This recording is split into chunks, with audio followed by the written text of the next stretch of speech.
name is Renee Richard. I'm the founder and executive director of Cinnamongirl Incorporated. I'm excited to introduce my organization to you as we begin this amazing book talk. Cinnamongirl is an organization of leaders providing girls of color with experiences and a network of influential people that help build confidence, develop her talents, and reveal her true potential to radically change the world. We are in our 17th year of teaching girls leadership development. We inspire girls to set and achieve rigorous goals, provide guidance and support as to what's needed to prepare her for college and graduate school, and expose girls to a global mindset through international travel. And finally, we have a phenomenal writing program that introduces girls to the world of literature. Our Cinnamongirls are surrounded with other ambitious youth, hands-on mentors, high-performing female leaders that encourage her to step out of her comfort zone, knowing she has the tools to take charge of her life and become a successful leader. We are together inspiring girls destined for greatness. So for more information, visit cinnamongirl.org. And with that, I introduce to you one of our fierce leaders. Hi, I'll introduce myself first. My name is Renee. I am a sophomore this year. I'm 15 years old, and I live in the Bay Area in California right now. And I'm part of this organization that was previously mentioned called Cinnamongirl, where we are a group of just teenage girls who get opportunities to do so many different leadership activities and so many different workshops and learning how to, be professional in a world as Black girls and as Black women as we grow up. And it's a really great opportunity. And that's the reason why I'm here today, because I wouldn't have been able to be a part of this call without the help of Cinnamongirl kind of leading me in the direction of it. So I just want to say thanks to them and thanks to Renee who set this all up. So I'm just going to be asking just standard questions. I read both of your essays in this novel. And before we get on to the questions, I want you guys to introduce yourselves. As authors, as writers, you should introduce yourselves and tell us who you are. So whoever wants to go first. Okay, I'll go first, since otherwise we'll sit here. I'm Ellen Hopkins. I have currently 14 young adult novels in verse, 4 novels for adult readers, and my debut middle grade novel, also in verse, will be out in October. So I'm writing for a lot of different age groups, telling a lot of different kinds of stories, but I think most of my stories really hit home on a contemporary level in that they deal with difficult issues. Even on the middle grade level, we're going down and talking about kids who have PTSD and things in their life that are not necessarily comfortable to talk about.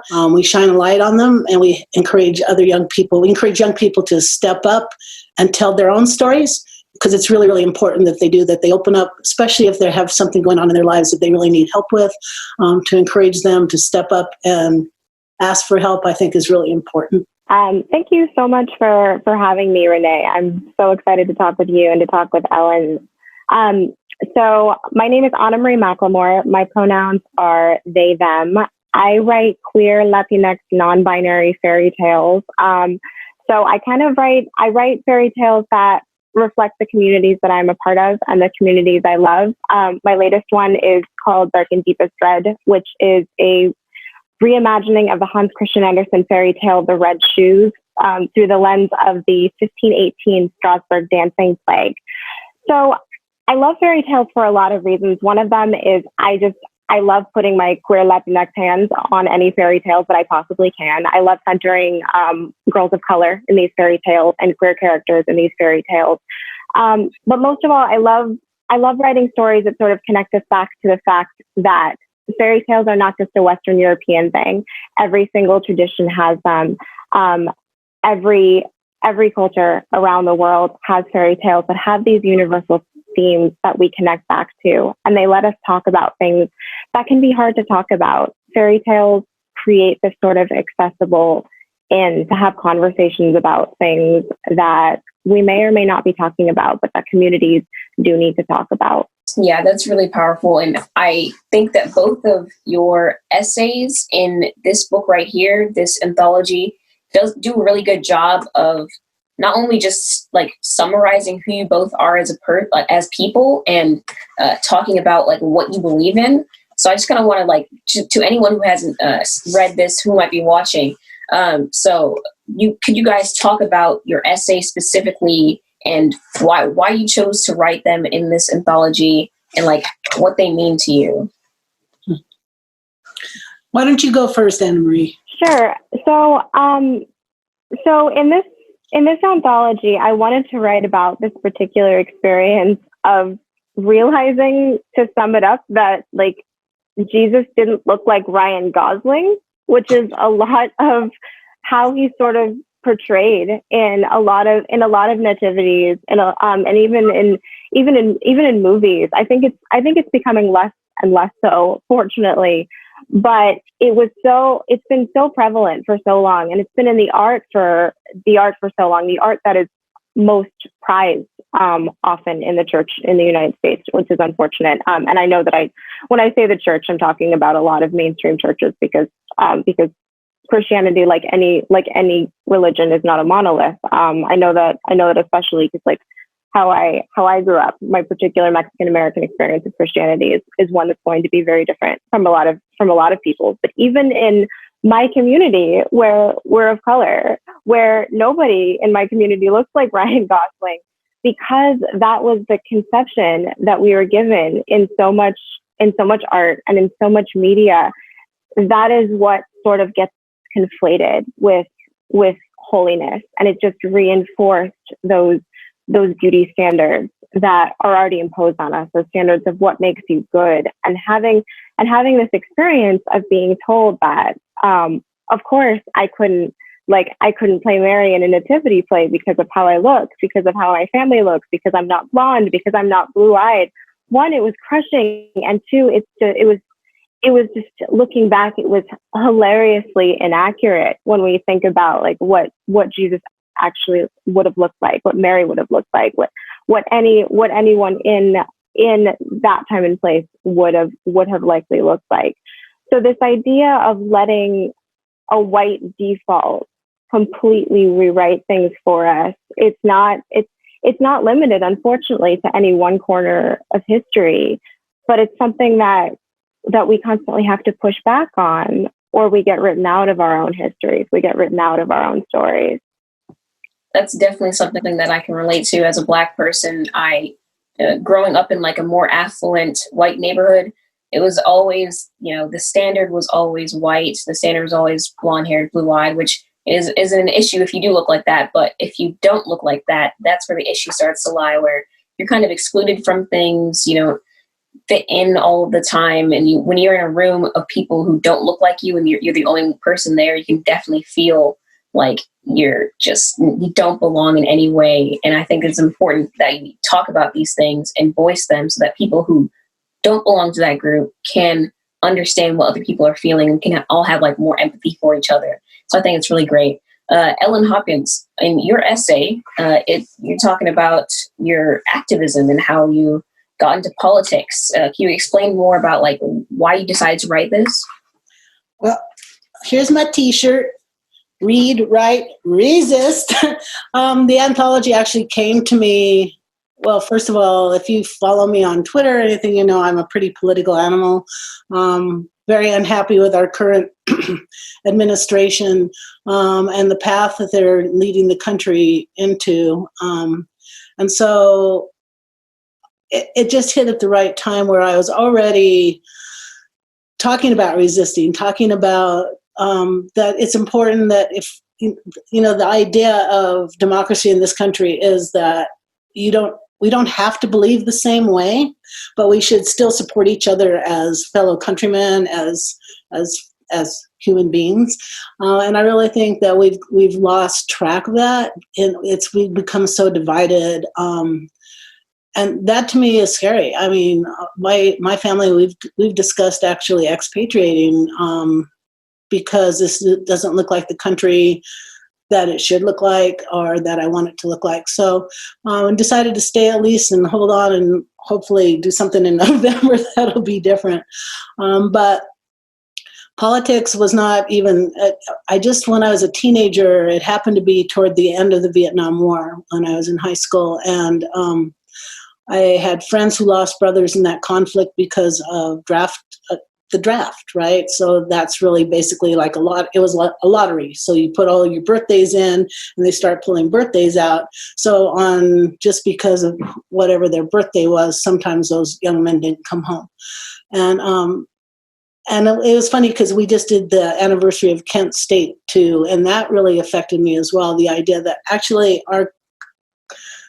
our National Guardsmen would come in and mow down college students because they're protesting. That affected me really seriously at 15 years old. So that stuff happened. I just happened into that space. You know, I grew up in the time where the civil rights movement was like,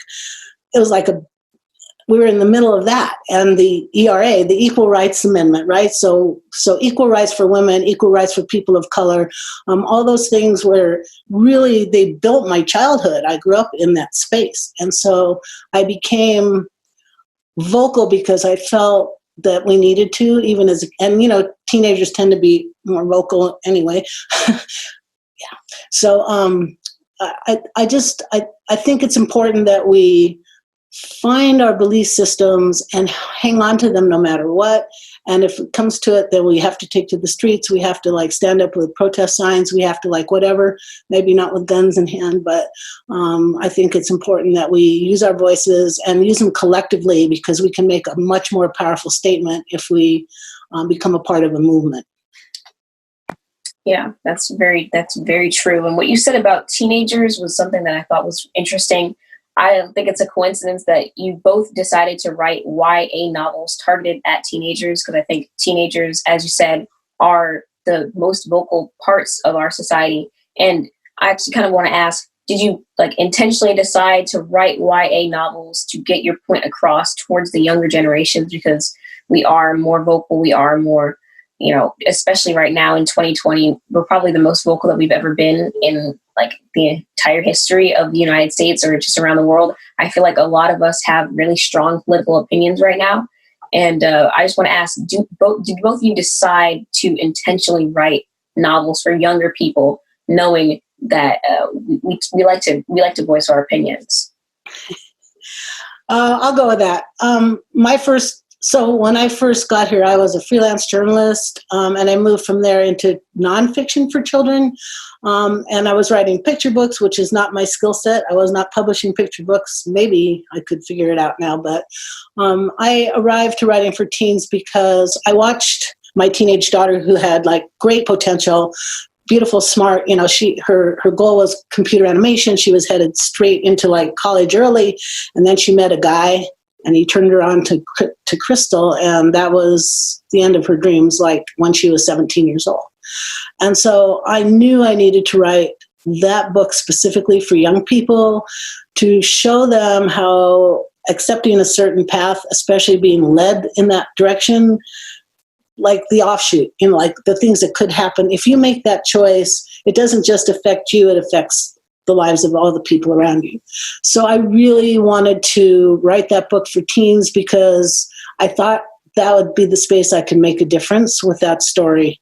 And fortunately, I think it has. And I'm very, very proud of that book, which, by the way, is in movie production right now. So, yay. But that's why I started writing for teens. And then when I got here, I started meeting all these teens, and I have so much respect for your generation. And I think I would never move here. If I had to move out of one of the spaces I write in, I would stay with YA, because I just really think it's a place I can tell stories that can make a positive difference. Yeah, Anna-Marie, what are your thoughts on writing in YA from the YA perspective? So I think I first gravitated toward writing YA because that was a time, like being a teen was a time where I made so many decisions that set the course of my entire life. Coming out realizing how I identified, deciding to put less work into passing as white, and embracing the fact that I am Latinx.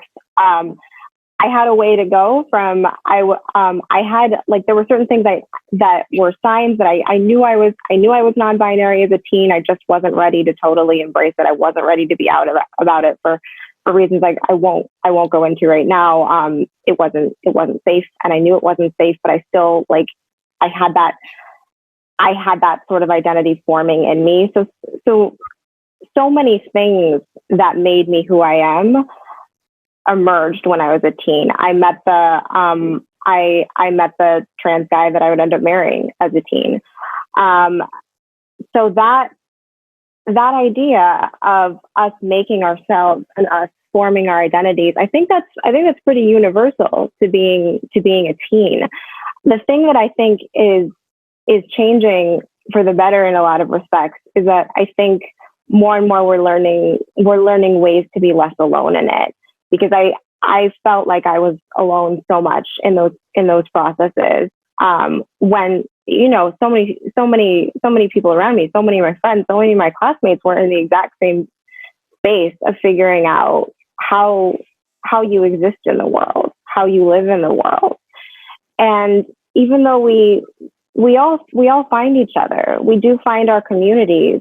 I think that teens right now are finding more and more ways to do that. And it kind of goes to the idea of queerness and found family. Like, you are continually making families, whether that's in person, whether that's on the internet, in different spaces. You are making families, people who understand you, people who share your common languages, so that you know you're not alone in the story of yourself, in the story of your own identity, how you will exist in the world, the mark you will make in the world, and what your corner of the world will look like. So I think that's why I keep coming back to writing about teens, because part of my heart is always going to be 16, 17. And also because I see so much hope in the way teens and young adults more and more are finding different ways to find each other as they find themselves.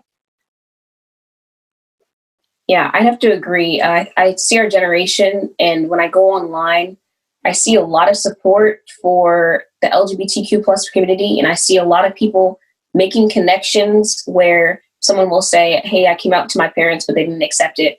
There's like a flood of comments of people just accepting them, and there's so much empathy. And I feel like that's something that our generation has the ability to use, whereas other generations obviously didn't, because they didn't have the cell phone, they didn't have social media. They couldn't have that immediate like connection to people across the world who are facing the same thing as them. And I think that social media, like for instance, on Instagram, you could just go under a hashtag and you can find an entire community of people who have the exact same beliefs as you, or who have the same ideas as you, or identify in the same way as you. And it's so easy to not feel alone. And that's really cool how both writing and the social media can kind of allow us to feel that way, because reading books about people who talk like you or act like you or look like you can kind of make you feel like you're less alone as well. Because it's like, okay, this author knows that people like this exist. And I think that's really powerful that both of your stories decide to kind of talk about things that aren't usually talked about, kind of kept under wraps. And I think that's really great. But one thing that I'm wondering is, I feel like a lot of authors try to keep it, the safe route, try to write things that are not too political or not too, don't talk about like darker, deeper subjects. Did you ever feel like you faced sort of backlash or any sort of like negative attention towards writing, or what your beliefs were and putting that into writing in your personal lives, or even just on the internet or anything like that? You go, Anna-Marie. I'll pass it back to you for a minute, because I'm thinking about this one. This is a good question, and I want to make sure I give a good answer to this. All right. When I first arrived, YA there were a few kind of like Speak was out. There were a few kind of controversial books out, but not a lot. and it's interesting because people always, they ask me that, like, you know, I knew if I didn't write real, if I didn't write what I see, what I observe, what I know of teenagers, that I would be called on it. So I never self-censored. And I was fortunate in that my publisher never asked me to self-censor, to censor my writing at all. So, and by the way, like, you know, my books have been banned, my books have been challenged, I have been banned, I have been challenged. And I think that's fine because it gives me the opportunity to stand up and say, you can't do this. Because they're, you know, like, and my books have dealt with, you know, sexual situations that are very, you know, rape and drugs and thoughts of suicide and things that affect teenagers every single day. You know, this idea that it's so easy to be a teenager, that's wrong. And so I wanted to be able to write honestly, and I was fortunate enough to be able to do that. And I think it's important that if you're writing for young people, that you speak their language, that you try to live in their space.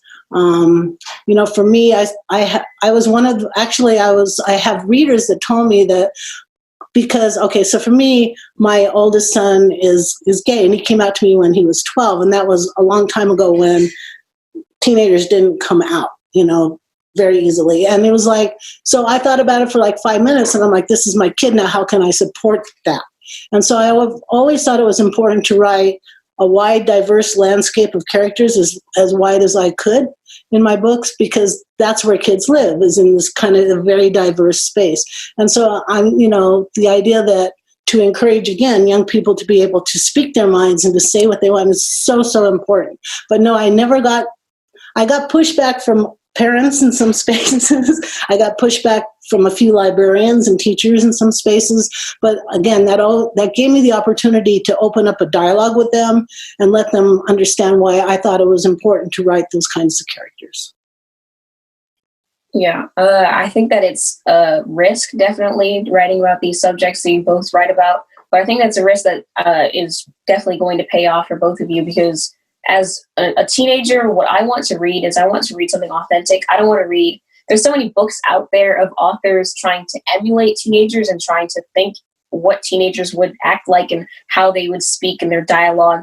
And really a lot of the authors actually get it wrong. And I feel like both of your stories, reading parts of it that I've read, because I couldn't read the whole thing, I have AP tests, but I read parts of both of your books, and you're writing from the perspective of teenagers. And I can definitely feel that, like, you guys know what it is like to be a teenager, because you put your whole self into it and you kind of really get into that character.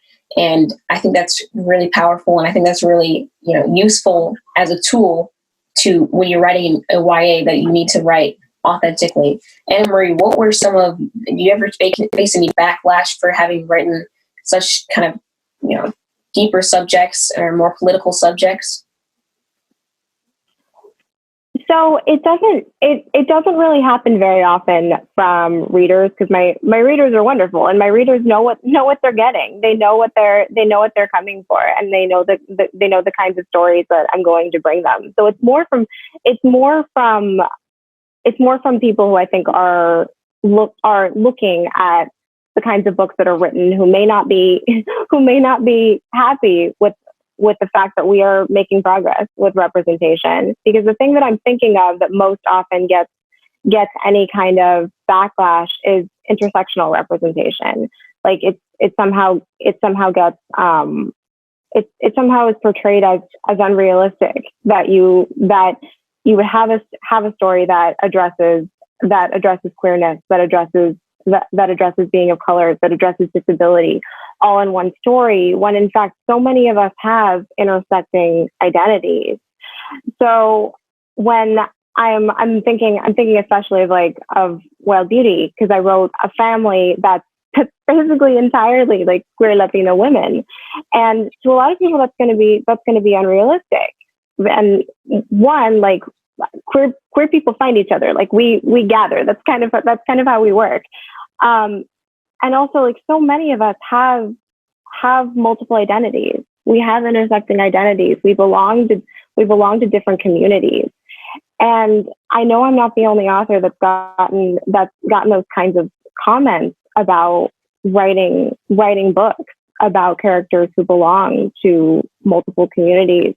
And whenever we get those kinds of comments, it's very like, well, if you're telling us that it's unrealistic for us to write these kinds of stories, you're telling readers that it's unrealistic for them to exist. Never mind the authors who are like, we exist in those spaces. I'm queer, I'm non-binary, I'm Latinx. And I know that I'm going to get some of those reactions. What really bothers me is the idea of any readers seeing those reactions, because I know what that felt like growing up. And I know what that felt like to feel like I didn't belong on bookshelves. And because of that, to feel like I didn't exist.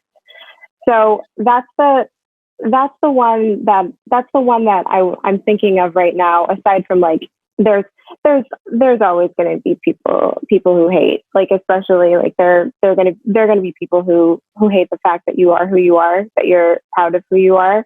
So that's everybody's going to encounter that, unfortunately, if you stand in who you are and if you are proud of who you are, which is part of why supporting each other and finding each other is so important. But I hope we also see less and less of the idea that who we are is unrealistic, because so many of us belong to different communities and love different communities, and it makes us who we are, and it makes us beautiful. And that's what I want to see next, not just acceptance, because acceptance is great. Like I'm very, like, in many ways I've been very excited for acceptance because it's a huge step, but moving from acceptance to celebration is something that I really want to see about identity. Can I tag on to that for just a sec? Yeah, sure. Because, from the time I arrived, so Crank is 2004, so it's, 15 or 20. That's how old I am. 16. Anyway, in that time period, we have moved so far forward, right? So like things have changed considerably for people just like you, Anna-Marie. I mean, that you're right. Now there's acceptance. We found that, right? The reason I hang on to the politics now is because now we're starting to move backwards. So it's like, I mean, we had these big giant celebrations. We had when the Supreme Court said, yes, gay marriage can happen, right? That was big. And by the way, I was in San Francisco for Pride that weekend. Holy moly. Whoa, that was a crazy celebration. But now they're wanting to move us backward. And that's part of the reason why I speak out online. I speak out through social media. But if we allow our government to move us backwards again, that's a travesty, because it took years and years and years, and people lost their lives fighting for this stuff. And it's important that we don't allow us to slide backwards into, like, before your time. No way. So I would have to say that I agree. I really felt what Anna-Marie said earlier about writing about people who have multiple identities all stringed in one, because that's something that I never really thought of. Yes, I'm a Black girl and I live in the United States. I'm also a Muslim, but like I'll see a story of a Black girl and think, okay, cool. But then I see a story of a Black Muslim. It's like, whoa, that's a whole nother step. And I think that, yeah, even if as you add more strings and more layers to those identities, and there's more and more like kind of intersecting, it becomes more unique and it becomes less of an applicable demographic. Like if you were to just write about a straight white girl living in, a normal everyday town, it does limit the amount of people that you're probably going to reach. But I think that's worth it. I think it's worth it to kind of compress or kind of compact your demographic to such a unique spot, because that's where people are actually going to care. That's where people are going to come through and actually give your novel the time of day that it deserves, because they're going to see themselves in that novel. And I respect both of you for writing about topics where there's multiple things going on in these stories, whether it's, drug abuse, addiction, depression, disabilities, all of these things I think that it's worth it, even if it reaches less people, which, I mean, it can still reach people to a degree where they're going to care about your novels and they're going to show up and they're going to read them. And I respect both of you for having written that. I want to talk about just kind of like the writing process in general, because I actually am a writer. I am working on my story right now, and it's a work in progress, but I've always wanted to talk to authors, and it's kind of my favorite thing to just get into contact with authors and just ask them, like, how did you start doing this? What kept you going all these years if you've been writing for a long time? So I want to ask, just how long did it take to write these novels, Deep and Darkest Red and People Kill People? How, like, from conceptualization to the final draft, how long did it take you guys to write? Anna-Marie, you want to go? Sure, I'll start.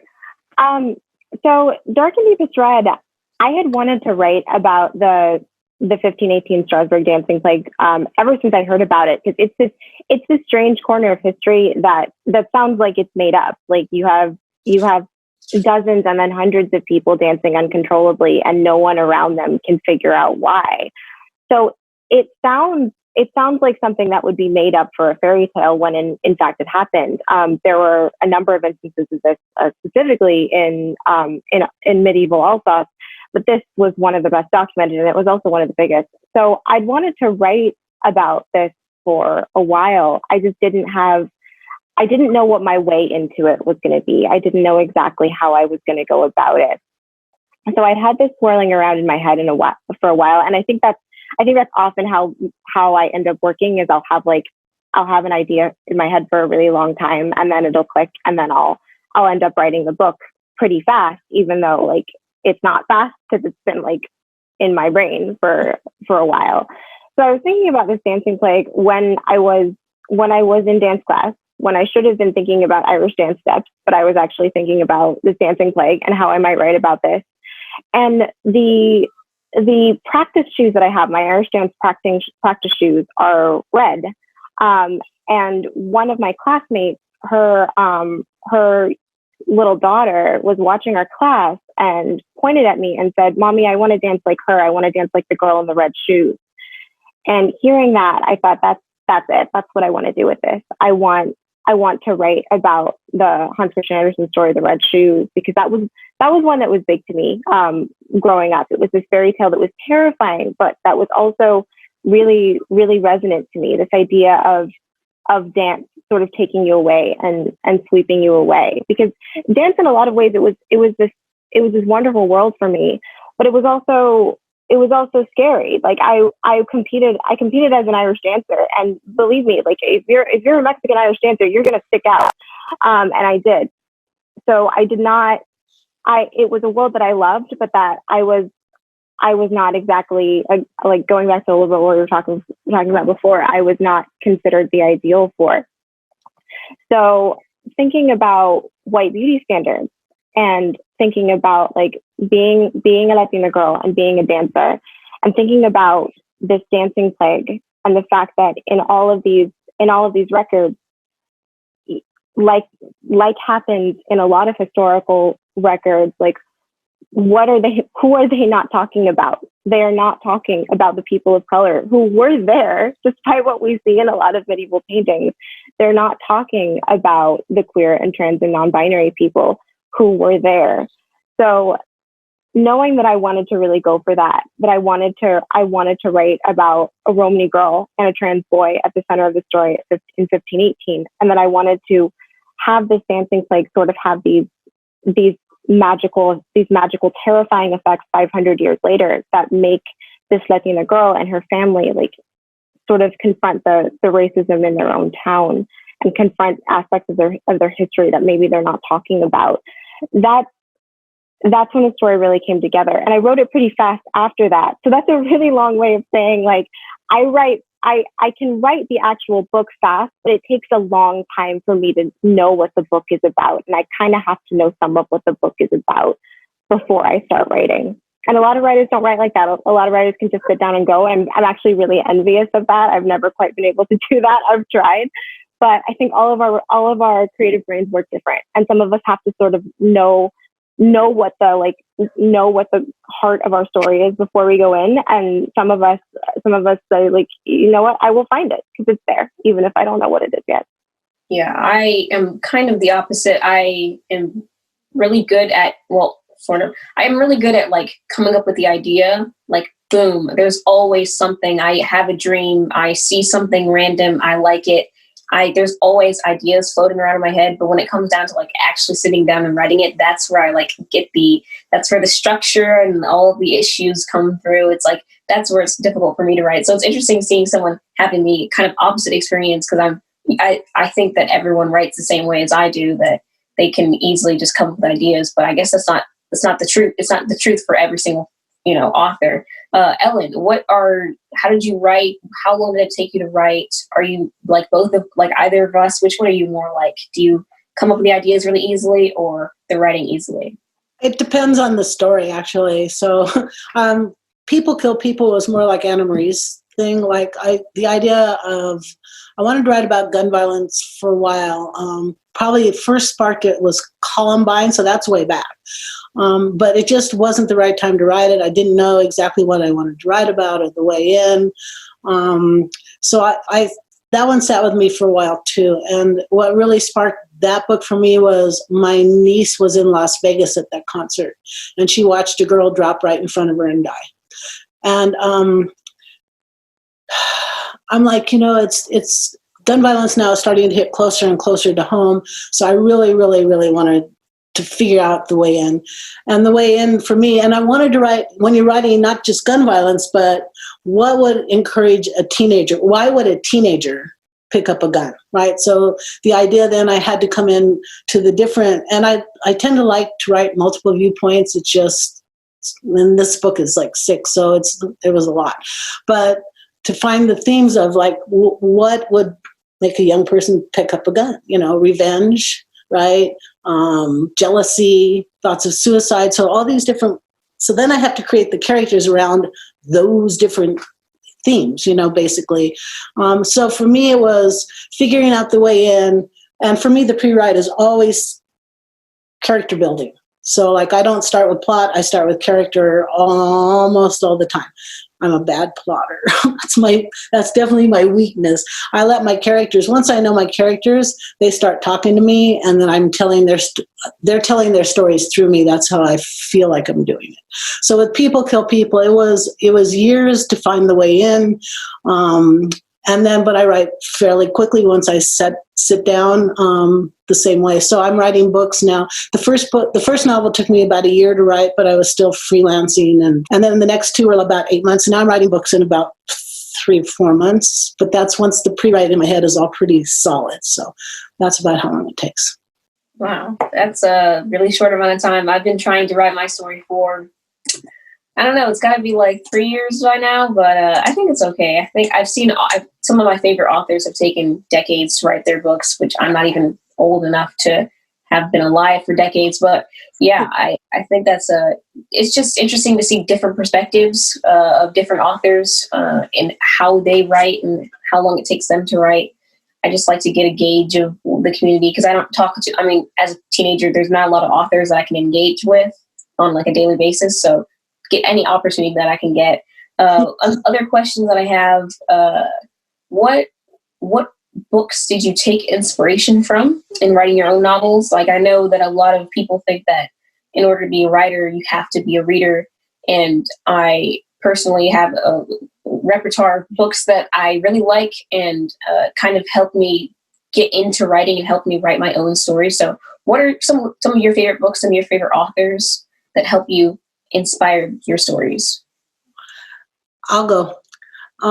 So I used to be like a 2 or 3 book a week reader, but now I'm too busy, and I'm spend more. When I'm writing, I try not to read YA. So like, because I don't want to be influenced even subconsciously, right? But so my influences were historically Stephen King, because I thought I was going to write horror, and I might probably still will one day. I write some short stories and stuff that way. Ken Kesey, who wrote One Flew Over the Cuckoo's Nest, that was kind of a big movie, but he also wrote a book called Sometimes a Great Notion, which was about a logging family in Oregon. Multiple viewpoints. So for me, absorbing how to write multiple viewpoints in ways that makes each character be very, very unique. That was important to me. And John Irving, who writes these really quirky, weird character stories like Garp, World According to Garp, and Hotel in New Hampshire. I mean, just these, the really weird, quirky character stuff, because my stories are all very character driven. So I really believe that character, like if you don't love the characters, if you don't care about the characters, like who cares? Lord of the Rings, right? So if you don't care about the Hobbit, then let the dragon eat him. I mean, who cares, right? So even in high fantasy, you have to care about your characters. So I've always been enamored of character-driven writers. Even like Stephen King writes genre, but he also writes very realistic. He puts like real people in these really crazy situations, but they read like real people, So for me, that has always kind of been what I've aspired to do, is to put real people in whatever situations and have them read real, which I think is the most important thing of all. Yeah, Anna-Marie, what are some of your favorite authors? So, magical realism is a tradition that's really important to me. Even though I didn't actually know that term until I was in my 20s. It was just like I'm letting that the way we tell stories. So, but some of those books were some of the first books that I saw my communities in, like Water for Chocolate, Portrait in Sepia. The poetry of a Nicaraguan poet named Yoconda Belli was just that life-changing work for me. And writers of YA inspired me too. Ash by Melinda Lowe was a huge one for me. Like that book was before I ever thought I could write YA myself. I wasn't really thinking of it as a writer. I was thinking of it as a reader. Like, wow, like here's a queer girl on the page. This is an author of color writing this book.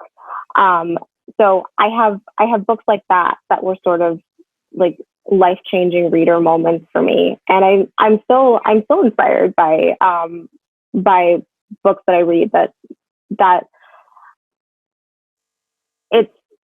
it's weird continuing to have that moment of like, oh yeah, like all of our stories belong here. Like there are writers writing these books that I wish I would have had as a teen. I'm thinking right now of Aisha Saeed's Written in the Stars. Like I absolutely love Aisha's work, and Written in the Stars is one that I continually come back to for the character, like you were saying, Ellen, and the voice, and the fact that these are the kinds of books that I wish I'd had as a teen, that would have spoken to me as someone who sometimes identifies as a girl, as someone who's of color, as someone who wanted to see girls like me in books. So finding the books that I wish I could go back and hand myself, that's something that keeps inspiring me. Yeah, I think that something that both of you have in common is that both of your stories are very character driven. And I think that I see that characters go first in a lot of ways in both of your writings and your stories. And that's the way that I personally think it should be. I mean, writing is subjective. Anyone can write the way that they want to write. But I think that in order to, especially with stories with the subject that you're handling, in order to drive your content towards people who will actually take something away from it, you need to put real people in that situation, because I think empathy is more powerful than an interesting plot, or it's more powerful than whatever elements that might be going on in the story. Yes, those are very important to a story, of course, but I think that it's great that you've both chosen to focus on the characters and focus on who you want to write before the situations that they're put in, because that's as a reader, as a teenager, the stories that are my favorite are the ones that I see characters that feel real and that feel fleshed out and that actually kind of take on that teenage story, and they actually feel like real people.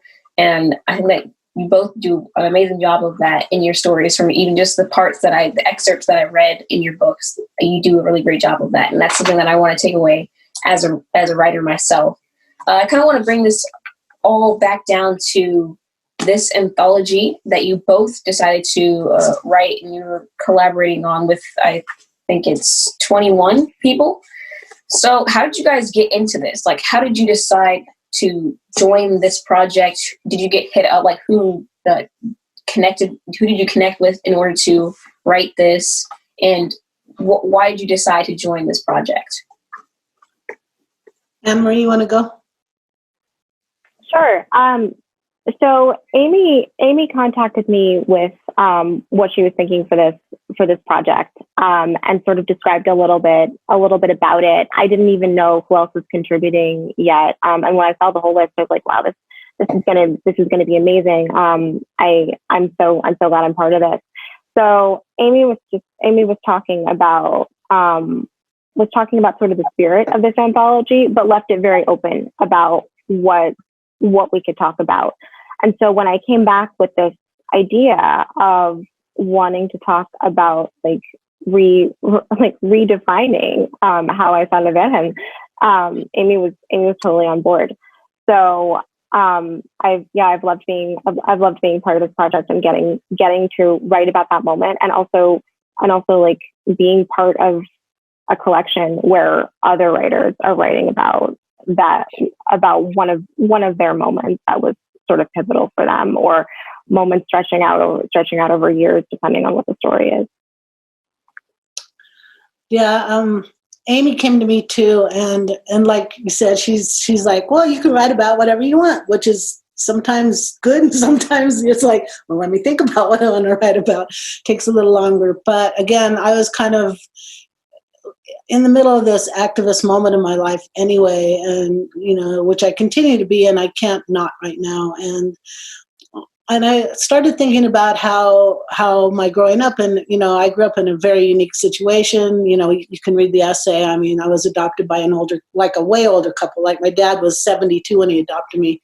My mom was 42. So they had this dynamic that created the dynamic of our family, that created the dynamic of me.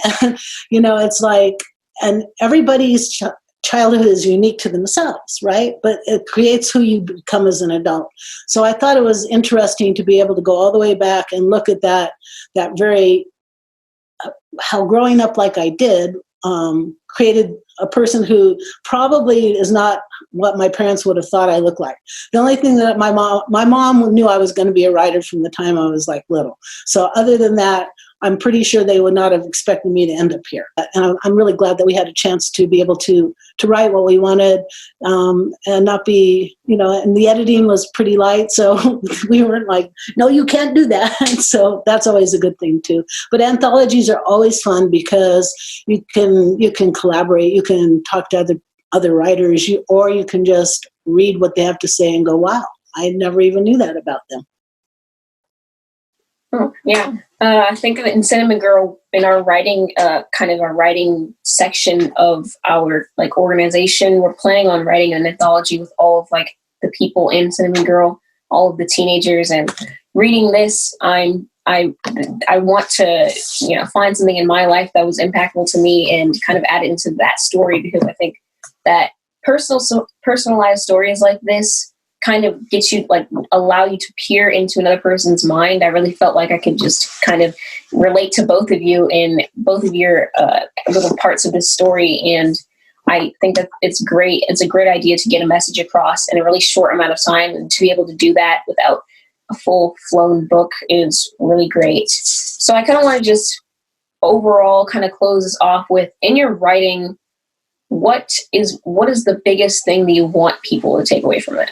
Whether or not that is conveyed in the final message, what did you set out to do? And what are the things that you put in your stories and in your writing that ensure that whoever picks up your book, when they put it down, they took something away from it? Okay, I'll go. I'm not just writing for the people that want to see themselves in my books, and although I am writing for them as well, I'm also writing for people that are not like them. Because what I really want is to be able to have somebody who doesn't look like you be able to understand how you live, what's important to you, what hurts you, what makes you happy. And I think that by writing for the people that don't understand, as well as, to see yourself in the books, I think it's really important that I try to bring some understanding into people who might otherwise close themselves off from someone who is not like them. I want them to embrace those other people and to understand that we're all humans here. We all live on this planet. We share this planet. We share, this space, and we're all more like each other than we're not. And that, like all of us, what we want, you can come down to some basic stuff, is that we want love and we want to be loved, right? And so if we can remember that, no matter what these characters look like or going through, that's what they want. They want to pull through. They want to be safe. They want to love. And I think it's some pretty basic stuff, but sometimes we forget that. And I hope that, I can encourage that in other people. I want readers to take away that we are all worthy of magic. That characters of color, queer characters, trans and non-binary characters with disabilities, all of us, we're all worthy of magic. We are worthy of fairy tales. We're worthy of being heroes in our own stories. And we are worthy of happy endings. Not that every book needs to have a happy ending, because there's a place for all kinds of endings on our shelves. But I want all of us to know that we are worthy of that happy ending, and we are worthy of that magic, and showing that all of these kinds of characters deserve that and that they can have that is the best way I know to share that. Both of your responses, I definitely see that in your stories, and whatever you set out to do, you accomplished it clearly, because I see that in your books. I see that the characters in this story, they have, they are not the typical people that are written about or wrote about, but they definitely do have access to fantasy, and they do, have these elaborate stories. And I see in People Kill People that, yes, people are, I think that it's an untapped market, that there are people who want to support and uplift the LGBTQ plus community and the Black community and just minorities. But I think that there's a lot of stories that target those communities, and that's great. And we definitely need content in those communities. But there's also a whole massive amount of people who aren't part of those communities, but want to support these people, want to uplift these people. And as Anna-Marie said, that we should be focusing on, after acceptance, we need to start celebrating these people. And I think that it's great that you're both kind of writing on two ends of the sword. You're right, you're catering towards people who are in that community, and you're catering towards people who are not in that community, but want to uplift those who are in that community. And overall, these two books together, and you as authors together, are kind of just amazing. And I can definitely see our generation, why your books are so popular. And I want to thank both of you for writing your stories. I want to thank you for joining this call and allowing me to interview you, because it was definitely interesting to see how I can work to incorporate stories like these and characters like these into my own writing as a teenager, and kind of spread the message of whatever politics or whatever I want to talk about. Because I've realized what I've realized from this interview, or what I've from just reading these stories, is that I don't have to keep it always politically correct. I don't always have to keep it cookie cutter. I can talk about things that are difficult, and I see that now. And I want to thank both of you for allowing me to do that. Thank you. Thank you. Thank you so much. This was a wonderful conversation. I really appreciate it. And I'm so excited to find out more about everything you're going to write, Renee. Oh, yeah. I'm working on it. Hopefully, my goal is to have it final draft done by the end of the year, but then I have to editing, publishing. I don't know anything about that. So that's a whole process that I have to figure out. But I'm definitely you have to write first, because without the book, the rest of it doesn't matter. So you have to get the book finished. Exactly. Yeah. I'm still in that process, and it's probably going to take a little while longer. I'm getting through it, But I always wanted to be a writer. I really admire it. And from a young age, I was never into reading. I was never that kid who was like, I love reading. I always got like B's in reading. But I picked up a book one day and I decided, you know what, I really liked reading.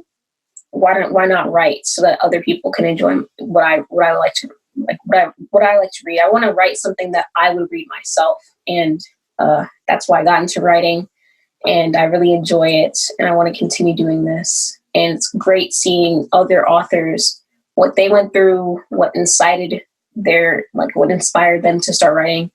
And I just want to say thanks to you guys for this. Right. Really great to have you. Good luck.